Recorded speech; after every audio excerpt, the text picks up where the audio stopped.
स्वागत है आप सभी का नई कहानी में। मेरा नाम निवेदिता है। मैं दुल्हन का जोड़ा पहने भागती चली जा रही थी। पीछे पलटकर देखने की भी मेरे पास फुर्सत नहीं थी, क्योंकि अपने पीछे जो मैं छोड़कर जा रही थी उसके बारे में सोचते हुए अगर मैं शर्मिंदा होना चाहती तो भी नहीं हो सकती थी, क्योंकि मैंने कुछ गलत नहीं किया था, बल्कि मैंने घर से भागने का जो फैसला किया था वो बिल्कुल ही ठीक था। लेकिन भागते भागते अब मेरी टक्कर एक ऐसे इंसान के साथ हो गई थी जिसे देखकर मेरी आंखें फटी की फटी रह गई थी, क्योंकि वो तो वहीं था। हम लोग जॉइंट फैमिली सिस्टम में रहते थे, जिसमें मेरे ताऊ जी की फैमिली और मेरी फैमिली थी। मेरी कज़न में चेतना और मेरी छोटी बहन नीतू, हम तीनों ही घर की लाडली बेटियां थीं। हम तीनों में सबसे ज्यादा और सबकी लाडली चेतना थी, क्योंकि चेतना बोल नहीं सकती थी। वो बेचारी बचपन से ही गूंगी थी। ताऊ जी ने उसका बहुत इलाज करवाया था, मगर उसका इलाज पॉसिबल नहीं था, क्योंकि वो जन्म से ही अपनी आवाज़ खो चुकी थी। हम सब एक दूसरे से बहुत प्यार करते थे। चेतना अपने पेरेंट्स की इकलौती बेटी थी, जबकि हम 3 भाई बहन थे। हम दोनों बहनों का एक भाई भी था। हम दोनों के पेरेंट्स में कभी आपस में किसी भी तरह का मनमुटाव नहीं हुआ था, इसलिए कभी हम सब में भी किसी तरह का मनमुटाव नहीं होता था। हम सब में सबसे बड़ी चेतना ही थी। मैं चेतना के सबसे ज्यादा क्लोज थी। बचपन से ही हम दोनों एक ही स्कूल में जाते थे। हम दोनों की उम्र में भी सिर्फ 1 साल का फर्क था। वो मुझसे 1 साल बड़ी थी। बचपन से लेकर जवान होने तक हम दोनों ज्यादातर साथ ही रहे थे।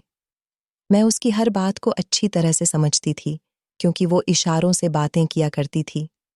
वो जहां भी जाती थी, ताऊ जी मुझे हमेशा उसके साथ रहने के लिए कहते थे, क्योंकि वो मुझ पर बहुत भरोसा करते थे।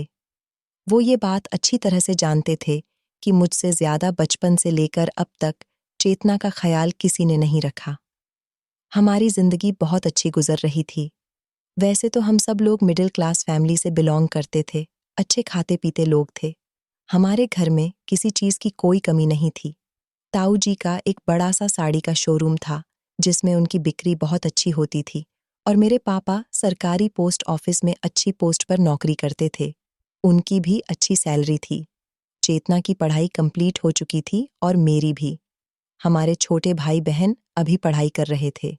ताऊ जी चाहते थे कि वो चेतना की शादी कर दे, मगर आज के ज़माने में लोगों को अपने घर की बहू में सारी क्वालिटी चाहिए। लड़की खूबसूरत भी होनी चाहिए, अमीर परिवार की भी होनी चाहिए, और उसके अंदर किसी तरह की कोई कमी भी नहीं होनी चाहिए। ऐसी ही लड़कियों की शादी जल्द हो जाती है।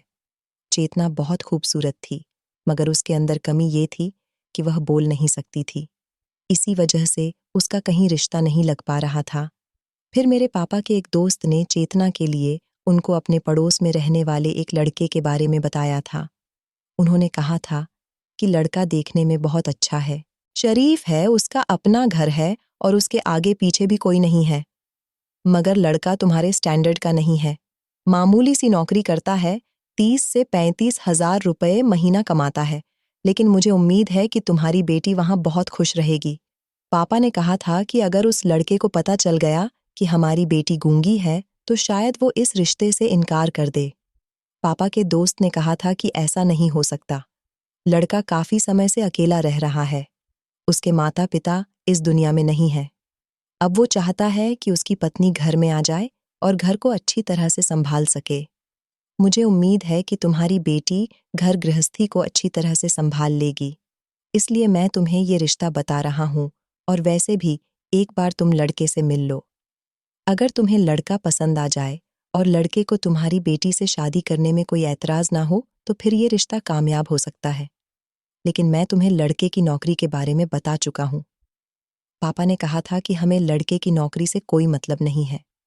वैसे भी मेरे भैया के पास भगवान का दिया सब कुछ है, और उनका जो कुछ भी है वो उनकी बेटी का ही तो है। आखिरकार चेतना उनकी इकलौती बेटी है।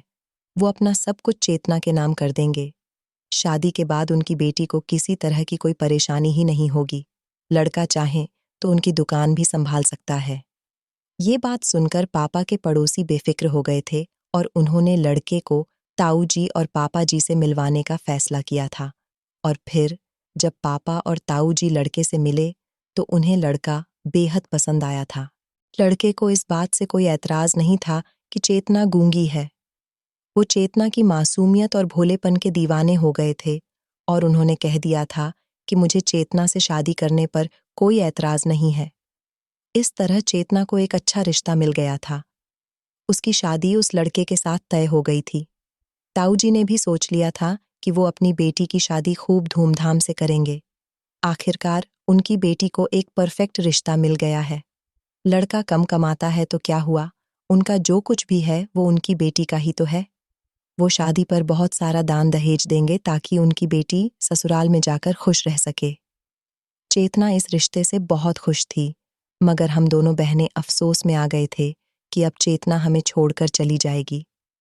लेकिन हम इस बात से बेफिक्र थे कि चेतना अकेले घर में शादी करके जा रही है, वरना बहुत से ससुराल वाले ऐसे होते हैं जो लड़कियों को उनके अंदर कोई कमी होने पर बहुत तंग करते हैं। घर वाले कह रहे थे कि चेतना की शादी के बाद वो लोग मेरे लिए रिश्ता तलाश करेंगे।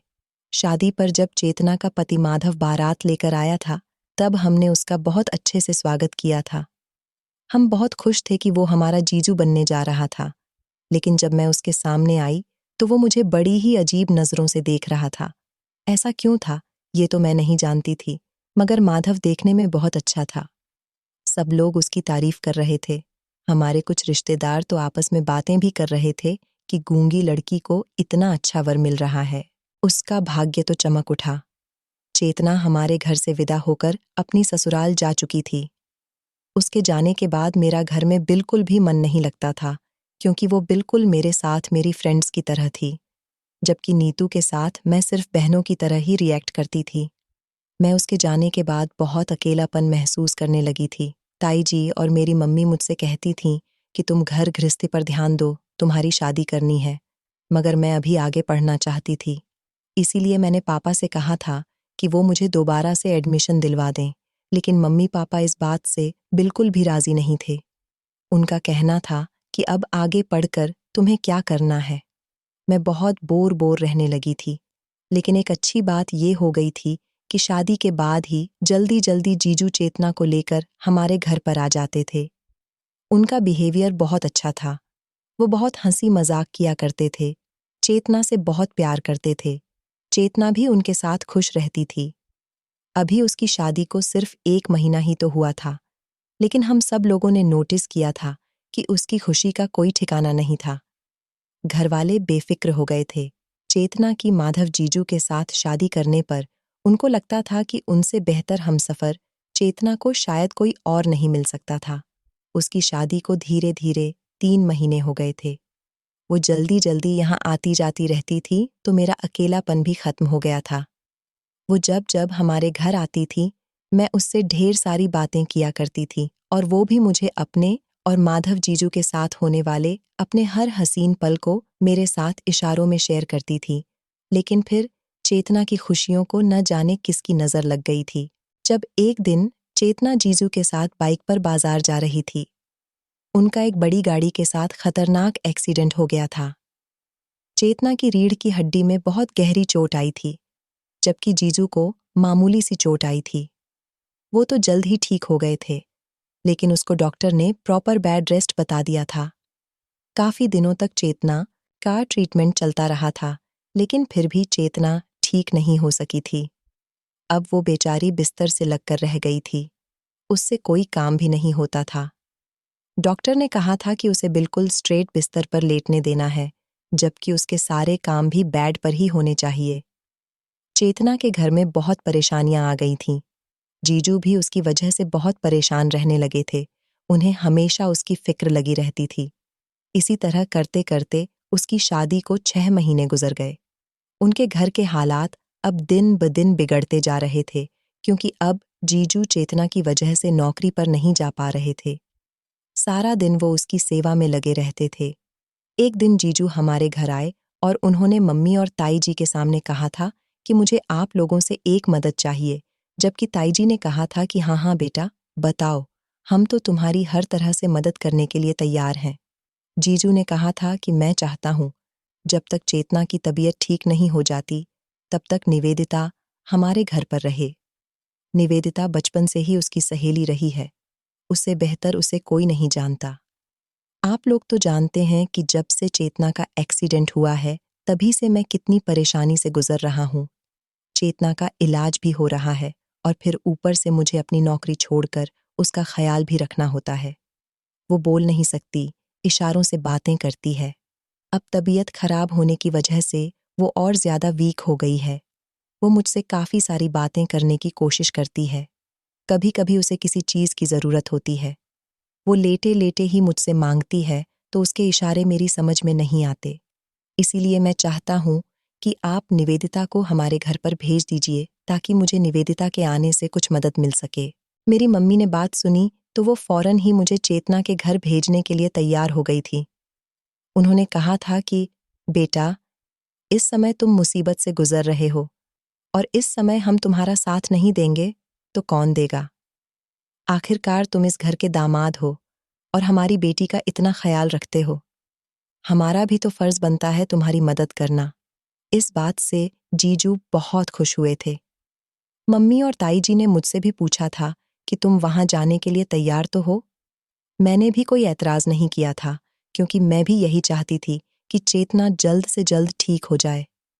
मैंने सोच लिया था कि मैं चेतना का ख्याल रख लिया करूंगी, घर के सारे काम कर लिया करूंगी और जीजू जब जॉब पर चले जाया करेंगे। अपने कपड़े पैक करके मैं जीजू के साथ उनके घर आ गई थी। मैंने देखा था कि मुझे देखकर चेतना ज्यादा खुश नहीं हुई थी।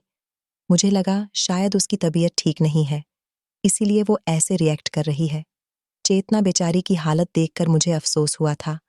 वो शादी के बाद कितनी खुश और खूबसूरत रहने लगी थी, मगर अब तो उसका रूप बदल गया था। उसकी खूबसूरती को जैसे जंग लगने लगी थी। वो बेचारी हमेशा बिस्तर पर ही पड़ी रहती थी। मैंने सोच लिया था कि मुझसे जितना हो सकेगा मैं चेतना के लिए करूंगी। जीजू का बिहेवियर मेरे साथ बहुत अच्छा था। वैसे तो उनके घर में खाने पीने की कोई कमी नहीं थी। मैं घर के सारे काम किया करती थी। जीजू मुझसे बहुत इम्प्रेस हुए थे और मेरी बहुत तारीफ करते थे। एक दो बार घर से सब लोग वहां पर हमसे मिलने के लिए भी आए थे। हमारे घर वाले जीजू का बहुत एहसान मानते थे कि उन्होंने एक तो गूंगी लड़की से शादी की और फिर अब जब चेतना लाचार हो चुकी थी तो तब भी वो उसका पूरा साथ दे रहे थे और उसका बहुत ख्याल रख रहे थे और उसका इलाज भी करवा रहे थे। मेरे और मेरे पूरे परिवार के दिल में जीजू के लिए और भी ज्यादा इज्जत बढ़ गई थी। जीजू जब भी ऑफिस से घर आते तो मेरी पसंद के खाने का कुछ न कुछ जरूर लेकर आते थे। एक दिन तो जीजू 2-3 खूबसूरत ड्रेसेस लेकर आए थे। मुझे लगा शायद वो अपनी पत्नी के लिए ये कपड़े लेकर आए होंगे। मैं मुस्कुराते हुए वो सुंदर से ड्रेसेस देख रही थी, जब जीजू के कहे हुए शब्दों पर मुझे एक जोरदार झटका लगा था। वो कहने लगे कि ये सारी ड्रेसेस तुम पर बहुत अच्छी लगेंगी, इसलिए आज से तुम यही कपड़े पहनना। मैं तुम्हारे लिए इस तरह की और भी ड्रेसेस ले आऊंगा। जीजू की बात सुनकर मुझे हैरानी हुई थी, क्योंकि मैं ऐसी ड्रेसेस नहीं पहनती थी। शुरू से ही मैं सूट पहनती थी। भला मैं ऐसे कपड़े पहनकर उनके घर में कैसे रह सकती थी। वो ड्रेस बहुत मॉडर्न टाइप की थी। ऐसे कपड़े तो मैं बचपन में पहना करती थी। मुझे लगा शायद जीजू ये सोचकर मेरे लिए ये कपड़े लेकर आए हैं, क्योंकि मेरी सोच थोड़ी मॉडर्न ख्यालात की थी। लेकिन अपनी फैमिली की वजह से मैं ऐसे कपड़े नहीं पहनती थी। मैंने जीजू से साफ इनकार कर दिया था कि मैं ऐसे कपड़े नहीं पहनती। मेरी बात सुनकर जीजू का चेहरा उदास हो गया था। वो कहने लगे कि मैं अपनी पत्नी के लिए ऐसे कपड़े लाना चाहता था, मगर वो तो अब किसी काबिल ही नहीं रही, तो सोचा कि तुम्हारे लिए लेकर चलता हूँ। चलो कोई बात नहीं। अगर तुम्हें ये कपड़े नहीं पहनने तो मत पहनना, मगर तुम ये कपड़े किसी और को दे देना। मैं इनको वापस नहीं कर सकता। जीजू की बात सुनकर मैं शर्मिंदा हो गई थी, इसलिए मैंने वो कपड़े अपने पास रख लिए थे। एक दो बार तो मैंने वो कपड़े पहन लिए थे, जिन्हें पहने हुए देखकर जीजू मुझसे बहुत खुश हुए थे। उन कपड़ों को पहनकर मैं बेहद खूबसूरत लगती थी। जीजू ने कहा था कि ऐसे कपड़े पहनकर तुम बहुत अच्छी लगती हो। तुम ऐसे ही कपड़े पहना करो। तुम दिखने में बिल्कुल किसी मॉडल की तरह लगती हो, इसलिए तुम्हें कपड़े भी इसी तरह के पहनने चाहिए। मगर तुम बहनजी टाइप के कपड़ों में बिल्कुल बहनजी ही लगती हो। ऐसे कपड़े तुम्हें सूट नहीं करते। तुम्हें इस तरह के ही कपड़े सूट करते हैं। जीजू की बात सुनकर मैं उनसे नजरें मिलाने के काबिल नहीं रहती थी। वो कुछ गलत भी तो नहीं कह रहे थे। मेरी फ्रेंड्स भी मेरे बारे में कुछ इसी तरह की बातें करती थीं। जीजू को अगर कोई भी चीज़ अच्छी लगती तो वो मेरे लिए लेकर आ जाते थे। वो काफ़ी सारा सामान अब तक मुझे लाकर दे चुके थे। कहते थे कि तुम हमारे घर में रहती हो, तुम्हारी हर छोटी से छोटी और बड़ी से बड़ी ज़रूरत का ख्याल हमें ही रखना है। जीजू हमेशा मेरी तारीफ करते रहते थे। मुझसे कहते कि तुम्हें तो रानी बनाकर रखना चाहिए। मैं जीजू की हमदर्दी को उनका अच्छा नेचर समझती रही। मैं इस बारे में चेतना को बताती तो वो मुझे कुछ बेचैन सी नज़र आने लगती थी। जीजू जब भी चेतना के करीब आते तो चेतना की आंखें मुझे इशारे करने लगती थीं। वो न जाने क्यों मुझे जीजू के साथ देखकर बड़ी ही अजीब अजीब हरकतें करती थीं। ऐसा लगता था जैसे वो मुझे खबरदार करने की कोशिश करती थीं, मगर मैं उसके ऐसे इशारे कभी नहीं समझ पाई थी। मैं परेशान होकर उसे देखती तो जीजू नरमी से मेरे कंधे थपक कर मुझे दूसरे कमरे में भेज देते थे। जीजू मेरी तरफ देखकर कहते कि जब से चेतना का एक्सीडेंट हुआ है वो अजीब अजीब तरह की हरकतें करने लगी हैं। तुम परेशान मत हो, मैं उसे संभाल लूंगा, तुम जाओ। जीजू की बात सुनकर मैं भी बेफिक्र होकर दूसरे कमरे में चली जाती थी। मुझे यहाँ पर रहते हुए अब काफ़ी टाइम हो गया था, इसलिए मैं अपने घर जाना चाहती थी। मगर जब भी मैं अपने पेरेंट्स से घर आने की बात करती तो वो लोग कहते कि अभी तुम वहीं पर रहो, जब तक चेतना उठने बैठने के काबिल नहीं हो जाती तब तक तुम्हें उसका ही ख्याल रखना होगा। लेकिन चेतना की तबीयत में अभी तक कोई सुधार नहीं आया था। जैसे जैसे दिन गुजरते जा रहे थे मेरा दिल चेतना के घर में लग गया था।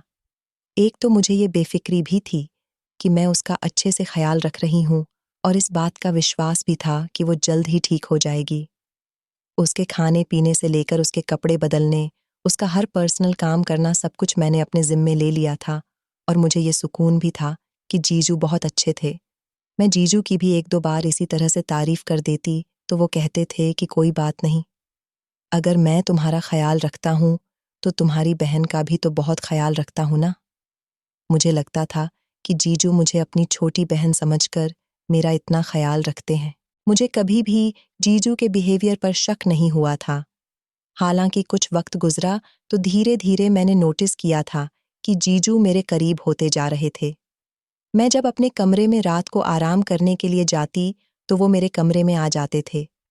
बहाने बहाने से मेरी तारीफ करते हुए मुझसे इधर उधर के सवाल करने लगते थे और कभी नींद ना आने का बहाना करके मेरे पास रात को काफी देर तक बैठे रहते थे और हमेशा मेरे कमरे में आकर अकेलेपन का रोना रोते थे।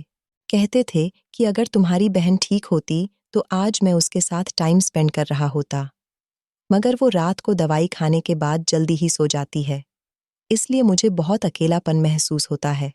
एक दिन तो वो कहने लगे कि अच्छा हुआ तुम इस घर में आ गई हो, तुम्हारे आने से मेरे घर में रौनक हो गई, वरना जब से चेतना का एक्सीडेंट हुआ है घर बिल्कुल वीरान होकर रह गया था। घर में किसी तरह की खुशी नहीं थी। सारा दिन लोगों के साथ अपना टाइम वेस्ट करता रहता हूँ। घर आता था तो शांति और घर के उजड़े हुए माहौल से ही मेरा स्वागत होता था। मुझे ऐसा लगता था जैसे मैं दिमागी मरीज बन जाऊंगा, मगर अब तुम्हें देखकर अच्छा लगता है। जीजू मुझे नर्म नजरों से देखने लगते थे तो मैं शर्मा जाती थी। अपना आप मुझे बहुत स्पेशल लगने लगा था। ऐसा लगता था जैसे मैं सच में बहुत अच्छी हूँ। जीजू मेरे इस घर में होने पर खुशी का इजहार करते, मुझे इस घर के लिए अहम होने का एहसास दिलाते थे। मैं बहुत खुश रहने लगी थी। दिन ब दिन मेरी सेहत भी अच्छी होती जा रही थी, क्योंकि हर दूसरे तीसरे दिन जीजू चेतना की दवाई लाने के लिए मुझे अपने साथ बाइक पर बिठाकर डॉक्टर के यहाँ ले जाते थे, तो रास्ते में मेरी पसंद की कोई न कोई चीज़ मुझे ज़रूर खिलाया करते थे। 1-2 बार तो वो मुझे अपने साथ मूवी दिखाने भी ले गए थे और कई बार तो मुझे चेतना के लिए शॉपिंग करवाने मुझे अपने साथ मॉल ले गए थे। वहां पर उन्होंने चेतना के कपड़े खरीदने के साथ साथ मेरे भी कपड़े खरीदे थे। मैं जब भी चेतना के पास अकेले में बैठती तो वह घबराने लगती थी और मुझे कोई बात कहने की कोशिश करती थी, मगर मैं उसकी बात समझ ही नहीं पाती थी। मुझे ऐसा लगने लगा जैसे चेतना को कोई बात नागवार लग रही थी। शायद वो मुझे अपनी कोई ज़रूरत बताना चाहती थी। मैंने इस बारे में जीजू को बताया तो वो मुझे तसल्ली देने लगे और कहने लगे कि ऐसी कोई बात नहीं है, तुम अपनी बहन का बहुत ख्याल रखती हो, वो बस अपनी हालत से परेशान हो गई है, कभी कभी बहुत मायूसी जाहिर करने लगती है। मैं समझ गया हूं कि इंसान एक तरफ पड़े पड़े और भी ज्यादा बीमार हो जाता है और चेतना की कंडीशन ही ऐसी है कि उसे बिस्तर पर ही लेटे रहना है। उन्होंने कहा कि बेहतर होगा कि तुम इस बात को सोचने समझने की कोशिश ना करो, वरना तुम्हारा दिल भी दुखने लगेगा। जीजू की बातों पर मैं और ज्यादा परेशान हो गई थी और ज्यादा से ज्यादा टाइम चेतना के साथ गुजारना शुरू कर दिया था। रात को वो सोती नहीं थी, तब तक मैं उसके कमरे में बैठी रहती थी और जीजू मेरे साथ बातों में लगे रहते थे। हम ज्यादा से ज्यादा चेतना को हंसाने की कोशिश करते थे। जब वो सो जाती तो मैं अपने कमरे में आ जाती थी। जीजू बातों ही बातों में कभी मुझे तसल्ली देने के बहाने मेरे कंधे को थपकाने लगते थे तो कभी मुझे छूने लगते थे। मैं तो इस बात पर ध्यान ही नहीं देती थी, क्योंकि मेरा ध्यान ज्यादातर चेतना की फैली हुई और इशारे करती हुई आंखों पर होता था। मगर हर बार जीजू मुझे किसी न किसी चीज के बहाने से कमरे से बाहर भेज दिया करते थे या फिर कभी किचन में भेज देते थे, और जब मैं वापस आती तो चेतना बड़ी खामोशी से आंखें बंद करके लेटी हुई होती थी। एक दिन तो जीजू मुझसे कहने लगे कि चेतना तुम्हें बहुत ज्यादा तंग करने लगी है, तुम थक जाती हो, तुम्हारे लिए घर के बहुत काम होते हैं ना। अब अगर चेतना तुमसे कोई काम कहाँ करे तो तुम अपने कमरे में उठकर आ जाया करो, उसके लिए तुम परेशान मत हुआ करो, मैं उसके सारे काम खुद कर लिया करूंगा, मैं उसका बहुत ख्याल रखता हूँ। हम उसकी लाचारी का इलाज नहीं कर सकते, उसको ठीक करना तो भगवान के हाथ में है। उनकी बातें सुनकर मैं खामोश हो जाती थी। मुझे उनकी ये बातें अच्छी नहीं लगती थीं, क्योंकि मैं अपना मकसद कभी नहीं भूलती थी कि मैं इस घर में चेतना की वजह से ही आई हूँ। मेरी मम्मी और ताई जी हमेशा मुझे यही एडवाइस देती थीं कि चेतना का बहुत ख्याल रखना, वो इस समय बुरे दौर से गुजर रही है। कोई नहीं जानता था कि उसकी जिंदगी कितनी है। बिस्तर पर एक ही हालत में पड़े रहना कोई आसान नहीं था। मेरे दिल में इतना वक्त गुजारने के बाद भी चेतना के लिए कदर और मोहब्बत की कभी कमी नहीं हुई थी। मैं पहले से ज्यादा उसके लिए फिक्रमंद रहने लगी थी। मुझे हर समय यही ख्याल सताता था कि वो बेचारी हमेशा बिस्तर पर पड़े पड़े थकान का शिकार होती रहती है। वो बेबसी से आंसू बहाने लगती थी तो मेरा दिल दर्द से भर जाता था। मैं बचपन से ही चेतना के बहुत करीब थी। बेचारी पहले ही बोल नहीं सकती थी और अब उसकी कंडीशन पहले से ज्यादा खराब रहने लगी थी। मैं ऐसे समय में उसे अकेला नहीं छोड़ना चाहती थी, इसलिए जीजू के समझाने पर भी मैं अपनी बहन से दूर नहीं हुई थी। हालांकि हर गुजरते हुए दिन के साथ जीजू बदलने लगे थे। वो रातों को हमेशा उठकर मेरे कमरे में चले आते थे। कभी चाय का बहाना करते तो कभी किसी चीज के बारे में पूछने लगते थे।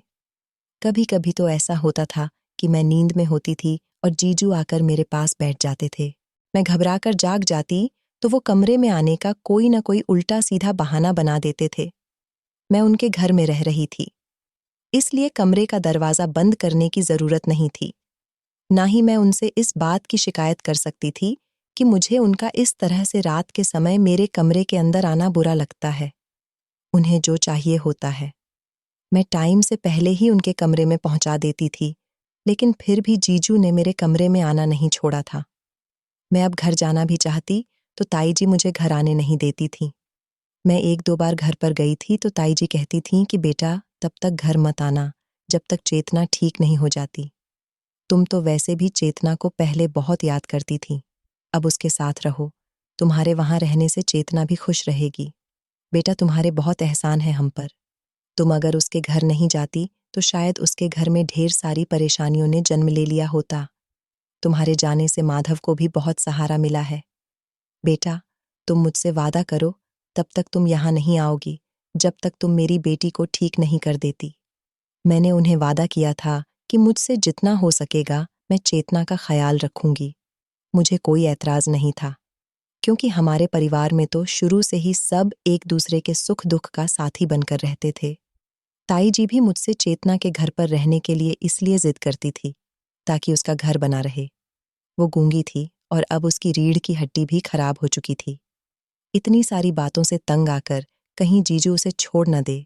इसीलिए घर के सारे ही मेंबर्स यही चाहते थे कि वो जल्द से जल्द ठीक हो जाए, ताकि उसकी आने वाली जिंदगी बर्बाद ना हो जाए। ताऊ जी भी चेतना के इलाज पर काफी पैसा लगा चुके थे। एक रात मैं सोने की तैयारी कर रही थी, जब जीजू अचानक मेरे कमरे में बिस्तर पर आकर बैठ गए। जब मैंने जीजू से कमरे में आने की वजह पूछी, तो वो अपना सर पकड़कर बैठ गए थे। कहने लगे कि सर में बहुत दर्द हो रहा है। मैंने दवाई भी ले ली है, शायद आराम आ जाए, मगर आराम नहीं आ रहा। शायद मुझे थकान बहुत ज्यादा हो रही है। निवेदिता, अगर तुम्हें बुरा ना लगे तो प्लीज मेरे सर में तेल लगा दो और कुछ देर मेरे सर की मालिश कर दो। शायद उससे मुझे आराम मिल जाए। मैं जीजू की बात पर बहुत घबरा गई थी। मुझे अच्छा नहीं लगा कि मैं उनके सिर की मालिश करूं। अभी मैं उनके इतने करीब तो नहीं हुई थी और ना ही उनसे मेरा कोई ऐसा रिश्ता था कि उनकी ऐसी सेवा करती। मैंने बड़ी मुश्किल से अपने गुस्से को कंट्रोल करते हुए जीजू से कहा कि मैं आपके लिए चाय बना देती हूँ, उससे ज़रूर आपकी थकान दूर हो जाएगी और आपके सर का दर्द भी खत्म हो जाएगा। जीजू का जवाब सुने बिना ही मैं बाहर निकल गई।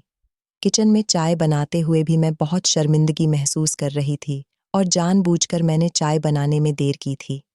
पहले तो जीजू अपनी हद में रहते थे तो मुझे अच्छे लगते थे, मगर जब से वो अपनी हद से बाहर हो रहे थे, उनका बार बार बेवजह मुझे छूना और मेरे करीब आना अब मुझे बहुत बुरा लगने लगा था। मैं जवान और खूबसूरत लड़की थी, इतनी बेवकूफ़ ना समझ नहीं थी कि एक मर्द की हरकतें न पहचान पाती। मगर मेरी मजबूरी यही थी कि मैं जीजू को कुछ नहीं कह सकती थी।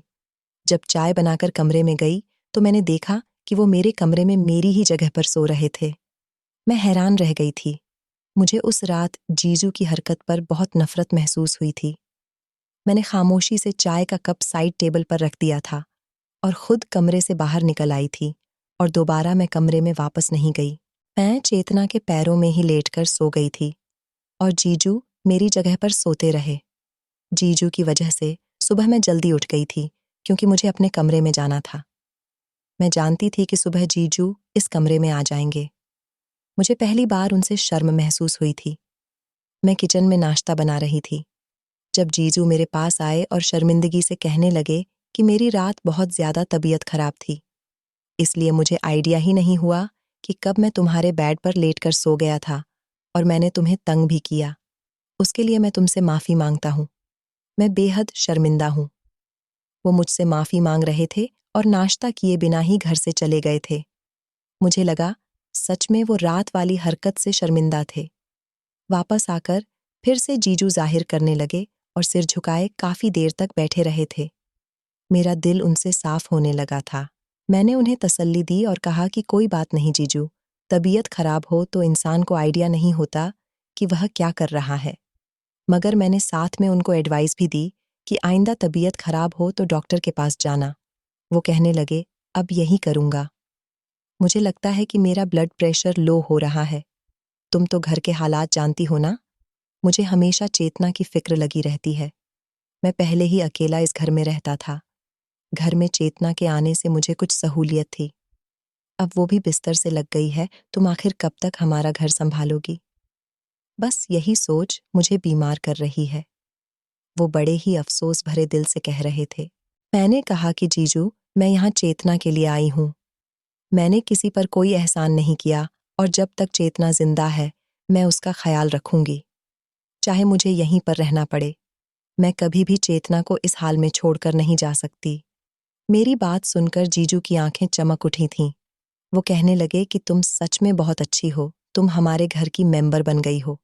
मुझे खुशी है कि तुमने मेरे घर को संभाल लिया। मैं तो तुम्हारा एहसानमंद हूँ। जीजू की बात पर मैं कुछ शर्मिंदा हुई थी क्योंकि मेरे घर वाले भी यही चाहते थे कि मैं यहीं रहूं। लेकिन मुझे आइडिया नहीं था कि जीजू की नरमी मुझे किस मोड़ पर ले जाएगी। चेतना की बेचैनी बढ़ती जा रही थी। वो हर समय आंखों से आंसू बहाती रहती थी और मैं उसकी फिक्र में परेशान होती जा रही थी। कभी कभी मैं भगवान से शिकवा भी करती कि बेचारी को पहले ही आपने बेजुबान बना दिया और अब तो उसका शरीर भी लाचार कर दिया। काश वो बोलने के काबिल होती तो अपनी ज़रूरत मुझे खुलकर बता सकती। वो जब भी मुझे कुछ कहने की कोशिश करती थी, जीजू मुझे कमरे से भेज देते थे। एक रात मैं सोई तो अचानक मुझे ऐसा महसूस हुआ जैसे चेतना के कमरे से अजीब अजीब सी आवाज़ आ रही थी। मैं घबरा कर उठी कि शायद चेतना को किसी चीज़ की ज़रूरत है। मेरे दिमाग से जीजू का ख्याल निकल चुका था। मुझे याद नहीं रहा कि रात के समय जीजू चेतना के पास होते थे और उसकी कोई भी ज़रूरत पूरी कर सकते थे। मैं अपने कमरे से निकलकर भागते हुए चेतना के कमरे में गई, मगर दरवाजे पर ही मुझे रुकना पड़ा क्योंकि सामने जो नज़ारा मैंने देखा था, उसे देखकर मेरे पैरों तले से ज़मीन निकल गई थी। मैं आगे बढ़कर अपने जीजू को रोकना चाहती थी, मगर मेरा शरीर ये हरकत करने से इनकार कर चुका था। मैं वापस अपने कमरे में लौट आई थी और अपना सर पकड़कर बैठ गई थी। सारी रात मैं सो नहीं पाई थी। मेरी आंखों में चेतना की तकलीफ से पीला पड़ा हुआ चेहरा घूम रहा था। अगली सुबह मैं जब चेतना के पास नाश्ता लेकर गई, तो उसे देखकर मैं रो पड़ी थी। मुझे उस पर बहुत तरस आया था। वो बेचारी इतनी तकलीफ झेल रही थी। जीजू मुझे देखकर फिक्रमंदी से मेरे पास आते हुए मुझसे पूछने लगे कि मैं क्यों रो रही हूँ। अब मुझे जीजू से डर लगने लगा था। मैंने जल्दी से अपने आंसू साफ किए और कमरे से निकल गई। मेरे दिमाग में बार बार यही ख्याल आने लगा कि शायद चेतना मुझे यही बात बताना चाहती थी। उसकी बेबसी और इशारा करती हुई आंखें मुझे याद आ रही थीं। मुझे इस घर में रहते हुए लगभग 5 महीने गुजर गए थे और मुझे आइडिया नहीं हुआ था कि चेतना किसी मुसीबत में पड़ी हुई थी। जीजू ने मेरी गुमसुम हालत कई दिनों तक बर्दाश्त की, मगर फिर एक दिन मुझसे सवाल कर बैठे। कहने लगे कि मैं तुमसे जब भी बात करता हूँ तो तुम मेरी बात का ठीक से जवाब नहीं देती हो। न जाने तुम्हारा ध्यान किधर रहने लगा है। तुम्हारा बिहेवियर भी मुझसे बदलता जा रहा है। क्या कोई बात है तो प्लीज़ मुझे बता दो, मैं अपने घर में किसी तरह का तमाशा नहीं चाहता। मैंने भी जीजू से गुस्से में सवाल कर लिया था, क्योंकि उस रात मैंने उनको चेतना के साथ गुस्से की हालत में उसका हाथ मरोड़ते हुए देखा था।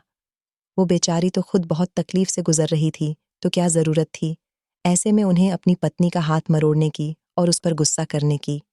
उनका ऐसा बिहेवियर मुझे बहुत चुभा था। मेरे पूछने पर जीजू एक लम्हे के लिए घबरा गए थे। फिर कहने लगे कि दरअसल मुझे चेतना मजबूर करती है। तुम्हें तो उसके इशारे समझ नहीं आते, मगर मैं तुम्हें क्या बताऊं, वो अपनी जिंदगी से तंग आ चुकी है और जानबूझकर अपना ठीक से इलाज नहीं करवा रही है। इतने महंगे डॉक्टर से उसका इलाज करवा रहा हूं, मगर वो दवाइयों को खाने से इनकार कर देती है। शायद वो अपनी मौत का इंतजार कर रही है और मुझसे ये सब बर्दाश्त नहीं होता। इसलिए कभी-कभी गुस्से में मैं ऐसा कर जाता हूँ, मगर मैं बहुत शर्मिंदा हूँ। मुझे ऐसा नहीं करना चाहिए था। जीजू की सफाई पर मैं शोक रह गई थी।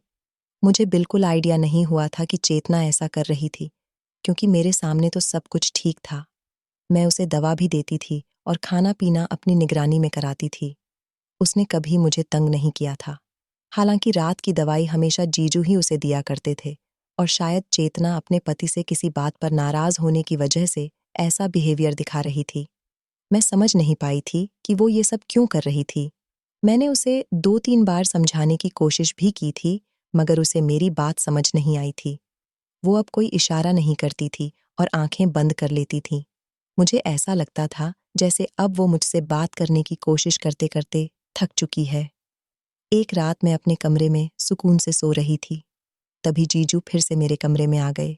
वो मेरे बिस्तर पर बैठे तो इस बार मैंने गुस्से से जीजू को देखा और कहा कि आपको कुछ भी चाहिए तो दरवाजे पर खड़े होकर ही बता दिया कीजिए।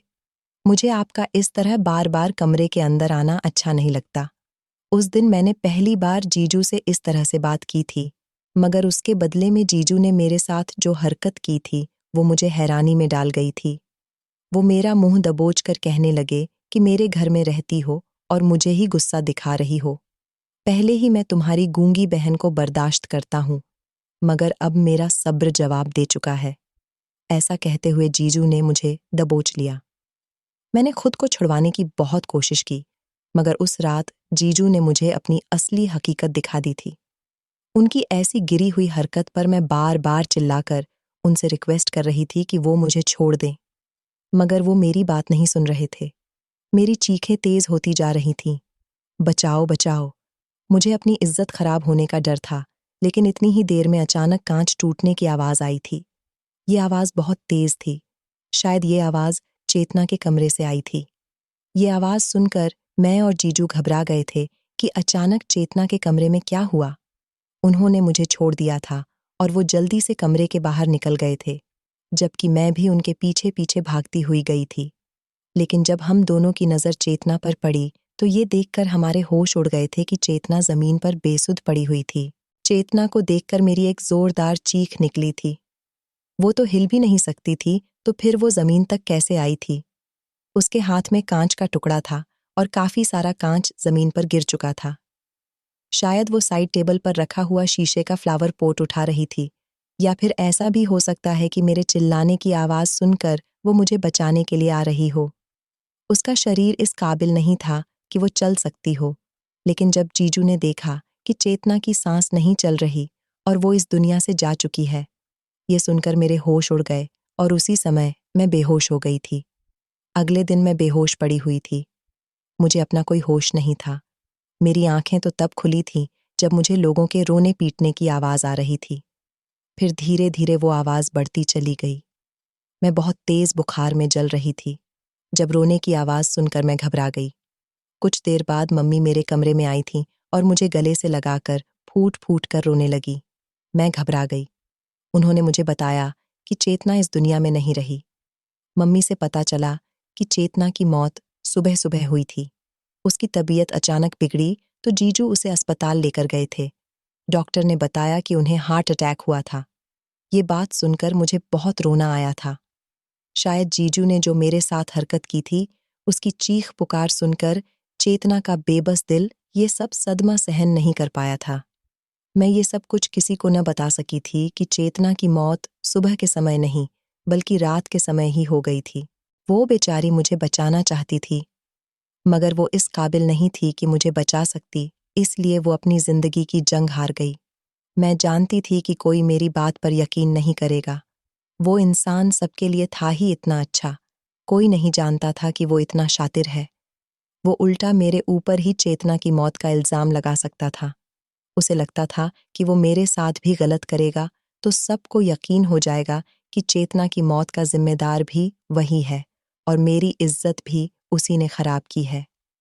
इसलिए उसने मुझे खामोशी से बिस्तर पर लेटा दिया था और मेरे घर वालों को इन्फॉर्म कर दिया था कि चेतना की तबीयत बिगड़ने से वो मर गई है। चेतना की मौत ने मेरी हालत का भरम रख लिया था। सबको यही लगने लगा कि उसकी मौत की वजह से मेरी हालत ऐसी हो रही है। घर में मौत के हंगामे ठंडे हुए तो मेरे पेरेंट्स ने मेरे लिए रिश्ते तलाश करना शुरू कर दिए थे, मगर कोई भी मुझे अपने घर की बहू बनाने के लिए तैयार नहीं था, क्योंकि लोग मेरे पेरेंट्स से कह रहे थे कि न जाने कब से तुम्हारी बेटी चेतना के ससुराल में रह रही थी और उसका उसके जीजा के साथ अफेयर चल रहा था, लेकिन ऐसा कुछ भी नहीं था। लोगों ने मेरे पेरेंट्स को बताया था कि हमने कई बार निवेदिता को उसके जीजा के साथ गाड़ी में घूमते फिरते देखा था और वो उनके घर में रह भी इसी मकसद से रही थी, मगर ऐसा कुछ भी नहीं था। यही सब सोचते हुए कि मेरा रिश्ता कहीं नहीं लग रहा, लोग मुझे और माधव को लेकर बदनाम कर रहे थे, इसलिए उन्होंने मेरा रिश्ता माधव के साथ ही तय करने का फैसला कर लिया था। वो लोग सोचते थे कि शायद माधव से अच्छा हमसफ़र मुझे नहीं मिल सकता। जिस इंसान ने उनकी गूंगी बेटी का इतना ख्याल रखा, वही मेरा भी बहुत ख्याल रख सकता है। मगर मैं इस रिश्ते के लिए बिल्कुल भी राजी नहीं थी। मैंने इस रिश्ते से साफ इनकार कर दिया था। मेरे घरवाले थे कि ज़बरदस्ती मेरे साथ उसकी शादी करने पर तैयार हो गए थे। माधव तो बैठा ही इसी सहारे था कि वो मुझसे शादी कर ले। आखिरकार उसे मेरी गूंगी बहन पसंद नहीं थी। उसने तो शादी सिर्फ दौलत के लिए ही की थी। वो ये बात अच्छी तरह से जानता था कि चेतना अपने माता पिता की इकलौती बेटी है और फिर वो गरीब है जिसे खूबसूरत लड़की के साथ साथ एक अमीर ससुराल भी मिल रहा है। माँ बाप के मरने के बाद सब कुछ बेटी और दामाद का हो जाएगा। उसने काफी दूर तक की सोच रखी थी, मगर जब उसने मुझे देखा था तो उसकी नीयत मुझ पर भी खराब हो गई थी। पहले भी वो अपने मकसद में कामयाब हो चुका था और अब भी मुझे पाकर वो अपने मकसद में कामयाब होना चाहता था, लेकिन मैं ऐसा नहीं होने दे सकती थी। मेरे घर वालों ने मेरी उसके साथ शादी फिक्स कर दी थी, मेरी मर्जी के बिना ही। इसीलिए अब मैंने फैसला कर लिया था कि मैं चेतना की तरह इस इंसान के साथ गुजारा नहीं कर सकती। वो चेतना को हमेशा मुझे लेकर ब्लैकमेल करता था। चेतना ये बात बहुत अच्छे से जानती थी कि वो मुझ पर गंदी नज़र रखता है। वो मुझे यही बात समझाने की कोशिश करती थी, मगर मैं कभी उसकी ये बात समझ न सकी थी। मैं दुल्हन बनी बैठी थी। बाहर सारे मेहमान आ चुके थे। मेरी शादी का इंतज़ाम हो चुका था। मैं बेहद रो रही थी, लेकिन अब मुझे एक ऐसा कदम उठाना था, जो मेरे लिए बहुत ज़रूरी था। इसलिए मैं अपने घर की खिड़की से रस्सी से लटक कर नीचे उतर गई थी और फिर सब लोगों से बचकर जैसे-तैसे अपने घर से निकल आई थी। मैं लगातार भागती जा रही थी, जब अचानक मेरी टक्कर बड़ी-सी गाड़ी से हुई थी। मुझे हल्की-फुल्की चोट आई थी, मगर मैं उठकर फिर से भागना चाहती थी। जब वो इंसान गाड़ी से निकलकर मेरे करीब आया और मुझे संभालने की कोशिश करने लगा, लेकिन जैसे ही मेरी नज़र उस लड़के पर पड़ी, तो ये देखकर मेरे होश उड़ गए थे कि वो लड़का कोई और नहीं, बल्कि मेरे कॉलेज में पढ़ने वाला मेरा और चेतना का बहुत अच्छा दोस्त अविनाश था। अविनाश कहने लगा, निवेदिता, तुम यहाँ पर क्या कर रही हो? और ये तुमने अपना क्या हुलिया बनाया हुआ है? और तुम कहाँ थी? तुम नहीं जानती कि मैं कितने समय से तुम्हें ढूंढ रहा हूँ। मैंने अविनाश से कहा था कि आज मेरी शादी होने जा रही थी, चेतना के पति के साथ। मैं वहां से भाग कर आई हूँ। वो मेरी बात सुनकर चौंक गया, तो मैंने उसे पूरी बात बताई। मैंने उससे कहा कि मैं उस इंसान से शादी नहीं करना चाहती, जो इतना घटिया है, इसलिए मैं सब कुछ छोड़ कर भाग रही थी। अविनाश कहने लगा कि मैं तुम्हें अपने साथ लेकर चलने के लिए तैयार हूँ। मैं तुमसे शादी करूंगा। मैं उसकी बात सुनकर शोक रह गई थी। वो कहने लगा, हाँ, निवेदिता, मैं तुमसे बहुत प्यार करता हूँ। तुम नहीं जानती कि कॉलेज में मैंने तुम्हें काफ़ी बार प्रपोज करने की कोशिश की थी, मगर मैं देर कर चुका था। पढ़ाई पूरी होने के बाद, जब हम सब लोग अलग-अलग हो गए, तब मैंने तुम्हें ढूंढने की बहुत कोशिश की। मैं तुम्हारे बारे में ज़्यादा कुछ जानता भी नहीं था। मैंने तुम्हारी एक सहेली से तुम्हारा नंबर निकलवाया, लेकिन जब मैंने तुम्हें कॉल करने की कोशिश की, तो कभी तुम्हारा नंबर लगा ही नहीं। एक बार मैं तुम्हारे घर की तरफ भी गया था। बड़ी मुश्किल से मुझे तुम्हारे घर का एड्रेस मिला था, ताकि मैं तुमसे बात कर सकूं। मगर मुझे वहां आस-पास के लोगों ने बताया कि तुम तो वहां रहती ही नहीं हो। जब से चेतना की शादी हुई है, तुम्हें वहां पर लोगों ने देखा ही नहीं है। ये सब सुनकर मैं हैरान रह गया था और फिर मैंने तुम्हें ढूंढने की कोशिश करनी बंद कर दी थी। और आज देखो, भगवान ने किस हालात में मुझे तुमसे मिला दिया। अविनाश की बात सुनकर मेरी आंखों में आंसू आ गए थे। ये बात तो मैं जानती थी कि वो मुझे पसंद करता था, क्योंकि कॉलेज टाइम से ही वो मेरे साथ कुछ ऐसी हरकतें करता था, जिससे मुझे ऐसा लगता था कि वो मुझसे एक तरफा मोहब्बत करता है। मगर मेरे दिल में उसके लिए कोई ऐसी बात नहीं थी। लेकिन आज जब वो मुझे ऐसी सिचुएशन में अपनी मोहब्बत का इजहार कर रहा था, तो मेरे दिल में उसके लिए मोहब्बत जाग उठी थी।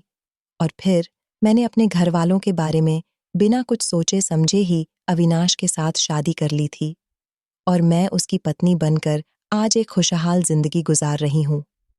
लेकिन मैं वापस पलटकर कभी अपने घर वालों के पास नहीं गई। मैं जानती थी कि वो लोग मुझे दोबारा से उस दरिंदे के हवाले कर देते। कुछ लोग बाहर से देखने में जितने अच्छे होते हैं, असल में अंदर से वो कुछ और ही होते हैं। इसलिए लोगों को परखना सीखिए। हर इंसान जैसा बाहर से दिखता है, वो अंदर से वैसा बिल्कुल भी नहीं होता। मैं जानती हूँ कि मेरे घर वाले आज भी मुझे गलत समझते होंगे, लेकिन मुझे उनकी ऐसी खुशियों से कोई फर्क नहीं पड़ता, जिससे मेरी सारी जिंदगी का नुकसान हो। आप लोग ही बताइए कि क्या मैंने घर से भागकर और अविनाश के साथ शादी करके सही किया या फिर गलत? तो दोस्तों, इस कहानी को लेकर आपकी क्या राय है? कमेंट बॉक्स में ज़रूर बताएं, और अगर कहानी अच्छी लगी हो तो प्लीज़ इसे लाइक करें, शेयर करें और चैनल को सब्सक्राइब ज़रूर करें। मिलते हैं किसी नई कहानी के साथ अगली वीडियो में। धन्यवाद।